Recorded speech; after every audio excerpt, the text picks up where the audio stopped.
আজকে কালকে অনলাইনতে অর্ডার দিয়েছি। এটা হলো মাছ মারার মেশিন। আজকে দেখবো মাছ পড়ে কি না।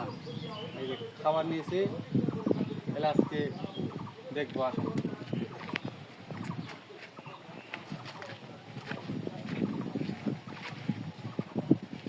এখানে করি নাকি, এটা রাখলাম। এখন এই যে খাবারটা আছে মিক্স করবো, করে ওটার ভিতরে রাখে দেবো। দেখি আরেকটা আছে লিকুইড, আরেকটা দিয়েছিলাম চায়না লিকুইড। দেখি এটা ওরা বলছে যে মাছ চায়না লিকুইড, ওরা বলছে এটা দিলে নাকি ওর মাছ আসবে। সেটা মাছের টোপ এখন আমরা রেডি করব। এখানে ফিটও আছে, পানি